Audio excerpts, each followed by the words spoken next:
Maximize niche targeting for your curated content. What is curation? Once you have gathered your reverse-engineered content, please understand that you are going to be using them to build credibility for your social media accounts and, ultimately, to drive traffic to your target website. Your target website could be a resource site, it could be a series of article pages, or it can be an actual blog. However you set it up, you're going to be using third-party content to build credibility for your accounts and build their following. What will pull traffic from those accounts to your target pages, blogs, or resource sites are specific pieces of content or ads that you rotate in between curated content. I hope this is clear to you. You're going to be publishing curated third-party content on your social media account. Now, you may be asking, isn't this illegal? Wouldn't these people object? No, they won't. It's a win-win situation. You're driving traffic to them while at the same time establishing your own niche credibility. You're also calling people to action with their content to like your page, follow you on Twitter or Instagram or whatever other social media platforms you're on. You're creating a win-win situation. The people behind the curated content get traffic and brand visibility. You, on the other hand, get to build up your social media accounts. Once you have a big following, an increasing number of people would then see the direct links to your conversion pages. They can then click through and you end up with more traffic to your email squeeze page. This can lead to a larger email list, which can produce a great amount of income opportunities later on. That's how you play the game. It all boils down to reverse engineering and curating somebody else's content. How to improve curated content. I wish I could tell you that you can just take third-party viral content and promote them as is. This is precisely what a lot of other marketers are doing. Unfortunately, if you were to do that, you're going to be leaving a lot of money on the table. You have to understand that you're not just trying to pump up traffic with curated content. That should not be your main goal. Your main goal should not be traffic volume. Instead, your main goal is to get niche-targeted people to review your materials.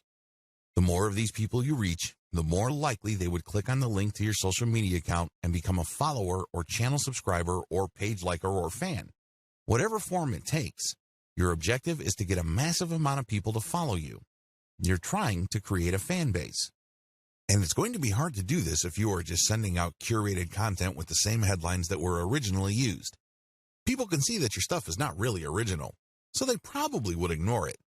After all, this stuff is viral, so they've probably seen it before from somewhere else. Your first step after you have filtered curated content for niche specificity is to change their headlines. Create niche-targeted headlines for all your curated content. Bring it home. Tighten the focus of this content. For example, if you have a dropshipping store that sells cat pendants and you have found really great viral videos of cute kittens, make sure the headlines of the video teases people or informs them about your inventory. This is not easy because you have to do it in an attention-grabbing way. But if you're able to give this enough time, you can come up with a niche-specific headline that will get people excited about your niche-specific social media account. Create niche-targeted descriptions or commentary for curated content. Not only should you recreate the headline of the content that you're poaching, you should also do the same for its descriptions or commentary. It's really important to make it clear that this content is intended for a specific audience. This way, when this material blasts its way all over the internet and through all social networks, it can then filter people who are interested in the content. Only people who are really in your niche would want to click on the link that you paired with the content to go back to your social media account. Use niche-targeted hashtags. This piece of advice applies to people using curated content on Twitter and Instagram. If you did your homework correctly with videos 4 and 5, you should already be aware of Twitter hashtags that are very popular in your niche. Compile a list of these. Rotate among these when you publish curated content on Instagram and Twitter. This way, you piggyback on hashtags being searched for by people interested in your niche. This is how you get niche-targeted eyeballs. Again, the whole point here is not just to drive a mob of otherwise uninterested people to your social media accounts. Instead, you're looking to get a nice flow of people who are truly interested in your niche, and then getting them to follow you on social media. Remember the secondary effects of curated viral content. Viral content is so powerful because you don't just attract people who are already interested in your niche, you also end up motivating them to share with their own social circles. This can lead people sharing the same interests or roughly the same interests to see the links to your social media accounts. So understand how this secondary traffic effect works when crafting headlines, descriptions, and commentary. You're not just repackaging hot content. You're trying to reach people and also their friends and the friends of those friends who share the same niche interests. I want to share with you this big picture so you can see how important this is. This is not something you just blow through. So you have to give this proper attention so as to maximize the niche targeting capabilities of the curated viral content that you are sharing. Remember to protect yourself when sharing others' content. I wish I could tell you that you can flat out recycle everybody's content without any legal problems. Of course, if I were to say that to you, I would be lying. I would be putting you in harm's way. Don't do that. If you're going to be curating tried and proven viral content, you have to protect yourself legally. How do you do this? The power of CTTO. What does CTTO stand for? It stands for credit to the owner. When you post this, you are saying to the world that you don't own the content and that you are attributing ownership to the person who actually owns the content. Now, understand that when people post CTTO, they don't just do it in passing. The ones who do this right will link to the source. For example, if you are posting a funny cat video and it turns out that it was a video originally made popular by a person with a personal account, include their personal account link in your curated post. Put CTTO and then link to that person. This way, people would know that that person is the owner. You are just curating this content. This is a very important part of getting legal protection. You have to give proper attribution. You cannot give the impression that you created this content yourself. Make sure to comment on the content. Under U.S. copyright law, as well as Canadian intellectual property law, if you use other people's protected intellectual property, you can gain some protection for lawsuits when you do certain things. First of all, your sharing of the content must have some sort of commentary. Either you're sharing it for news value or you're sharing it to foster conversation. This is how the fair use doctrine works. It is all about opening up copyright law to allow for genuine discussion. This way, when you comment, you are triggering the fair use doctrine. Now, I'm not saying that your comment should be very short and shallow. That's probably not going to protect you. If you are going to be curating other people's viral content, your comment must be content in and of itself. It must be that useful. It must have some sort of impact, and it almost must add value to the content that you are curating.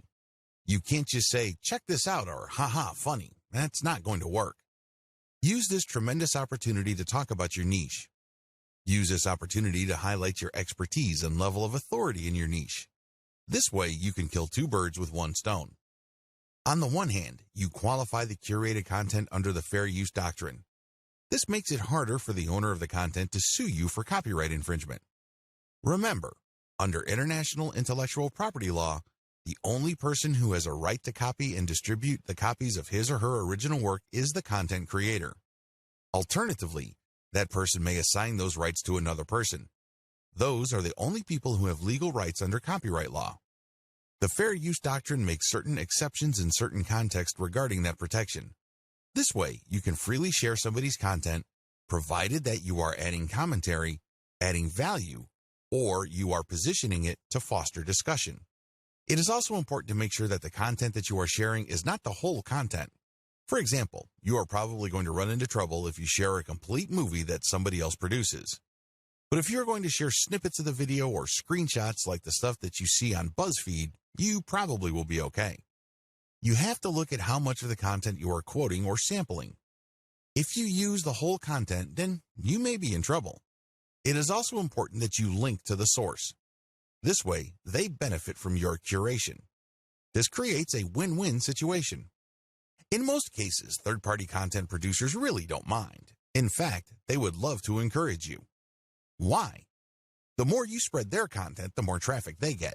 The more you popularize their content, the stronger their brand becomes. You're doing them a big favor. Things get a little dicey when you're sharing snippets of popular movies or TV shows. That's when things can get a little touchy. Do yourself a big favor and make sure that there is commentary with the content that you are curating. Make sure that you use the acronym CTTO to protect yourself. Also, if you get any kind of complaint or notification from the rights owner, pull the curated content down. It's not worth it. You don't want to blow all the cash that you have managed to build up creating your own distinct online brand because you don't want to let go of curated content. If you're doing this right, you should have a lot of curated materials anyway. You're not really losing much if the rights owner tells you to pull down a few posts on your social media accounts. When you get such notifications, make sure you act on them promptly. Don't sit on them. Don't blow them off. You're just going to make things harder on yourself if they decide to sue you. Make no mistake, intellectual property right law is no joke. There are fines that you can face, and you might even get jail time. It can get that bad. So do yourself a big favor and make sure you protect yourself adequately when sharing other people's content. Now, please understand that what makes this really murky is the fact that when content goes viral on the internet, it usually changes hands so many times. In fact, this may have happened so much that you really don't know who the real owner is. You really don't know who created that content in the first place. Do yourself a big favor and make sure that you follow the rules above and you are very responsive to take down notices or notifications. How to share viral content on Facebook. Now that you have a good understanding of your grand strategy for sharing viral content and leveraging content curation to build up your social media and blog following, here is a specific video on viral content marketing on Facebook. Post viral content first on your Facebook page. The first thing that you need to do is to post the curated content on your Facebook page. This is the first place you're going to post your material. You then take the link of that created post and republish to other parts of Facebook as well as Twitter and other social media platforms using tools like Hootsuite. This handy tool enables you to upload a massive amount of content to your social media accounts and space out the publication of that content. You can also play around with the hashtags, comments, and titles. The great thing about Hootsuite is you don't have to babysit your social media accounts. You tell it when it should publish. You just need to designate the time and set the software and pretty much forget it. Once you have uploaded all your content, you can pretty much just sit back and let Hootsuite do its thing. When people visit your social media accounts, they get the impression that you're actively operating your account because you're publishing at a regular rate. What they don't know is that you have actually set this up well in advance and it was software that published this material. This is a great way of automating your operations, so you don't have to physically or manually do the work. A lot of people actually make great passive income just by using tools like Hootsuite to post curated content on their social media accounts. These then drive traffic to their mailing lists. These lists are then automated to send offers at specific times. The owners and operators of these systems just sit back and collect cash. I know, sounds pretty awesome, but you have to have a system as well as a clear plan in order to pull this off. When to republish. If you did your homework correctly, you should have a large collection of viral content in your niche. This stuff is tried and proven. These materials are known to attract a tremendous amount of eyeballs in your niche. The problem is, you don't want to keep republishing the same content over and over. For example, if you have 300 links and you have set up Hootsuite to tweet out your materials at a rate of 6 times a day, this means that after 50 days, your list will get republished again. You may want to tweet more frequently, like 12 times a day, and this would cut down your republish date to 25 days. Can you see the problem here? You're probably going to lose followers if it becomes obvious to them that you're just recycling the same content over and over. This is why I suggest that you get a huge amount of content so that even if you are publishing at a very frequent clip, every single day, your republication is not going to look obvious. Why republish anyway? You can do things the hard way and get just a massive list of content and set up your system so that you'll never publish the same content more than once. You're more than welcome to do that. It takes a lot of work, time, and effort. A lot of people don't do things that way. Instead, they would rather republish. As long as you have enough materials to recycle, you should be fine. If you're going to be republishing once every 2 months, that should be safe. Still, why should you republish? Well, when you do this, you get many bites of the apple. Maybe for whatever reason your initial publication did not get your followers' attention. Hey, it happens. If you republish, you get another chance. Also, when viral content gets hot, it gets cold very quickly. But this doesn't necessarily mean that people who are originally interested in it have completely lost all interest. When you republish at a later date, you might awaken interest. People might think that it's a nice throwback and share it, and this can give you new fans. Regardless, if enough time has passed since you originally published the curated content, you give your fans the impression that they are seeing new content. This is always a good thing. Always include a link to your conversion page with your curated viral content. Every time you publish curated viral content, you should link to the source, you should give proper attribution, but you should also link to your conversion page. This is your mailing list. If you can't do that, then Facebook will publish your curated content as something published by your Facebook page. This might be good enough. If you are sharing the direct post on your Facebook page to related Facebook groups or other pages, people might click to like your page and possibly get your updates. Post your Facebook page's URLs on niche-related Facebook groups. Now that you have published a lot of content on your Facebook page, take the URLs of those posts and share them on Facebook groups in the same niche. Now, please understand that you cannot do this on day one. You can't just join a group and all of a sudden start dropping links. You're going to look like a spammer. People are not going to like what you're doing. You probably will get banned sooner rather than later. I suggest that you don't even try to do that. Instead, join these niche-related Facebook groups and engage with group members. Ask a lot of questions. Tell them what you know and otherwise carry yourself like a respected member of the community. Remember, these Facebook groups are nothing but online message boards. They are like little online communities. When you join these places, conduct yourself like a responsible community member. Add value to the conversations through your posts. This is how you establish credibility. Once you have established credibility and authority, you would then be able to share some of your content in addition to the direct third-party links that you're sharing. You should do that to cover your tracks. You don't want to be obvious about this. You don't want to be the account that is so transparent. People can easily see that you are just promoting your Facebook page. People don't like that. It's only a matter of time before they ban you. If you're going to be dropping links, a small percentage of that should be your Facebook page, but the vast majority should be high-quality content. It really fosters discussion. That's how you build credibility and how you are given more permission to keep posting your own stuff. You have to earn this by becoming credible first. Facebook Viral Content Strategy. If I haven't been obvious yet, let me spell it out. For Facebook, your viral content strategy should first involve posting your curated viral content on your Facebook page. Next, you share that content on niche-related groups. This will then drive likes to your Facebook page. You want Facebook users to find themselves on your page. By giving them enough information, some of them might like the page, and this means that whenever you publish an update, a certain percentage of your page fans might see your content. This can then lead to those people seeing your conversion page links and finding themselves on your blog or your squeeze page. Next, auto-publish content on your Facebook page to maximize eyeballs on your conversion page. In other words, keep posting on a regular basis to your Facebook page.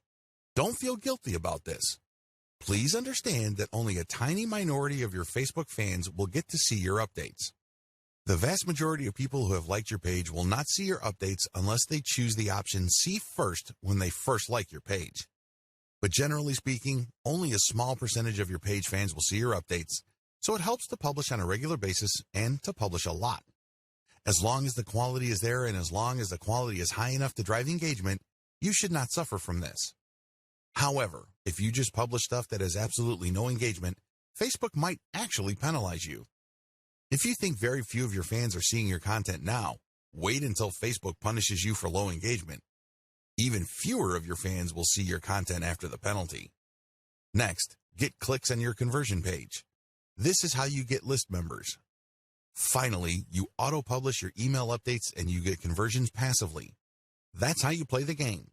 You basically just send out email updates to your mailing list on an automated basis. That's how you drive traffic to posts with ads, or you get traffic to actual sales pages when people buy something from these sales pages so you can get a commission. If you're selling your own products and they buy something, you get 100% of whatever money they paid. Map out your overall Facebook viral strategy using the sequence I described above.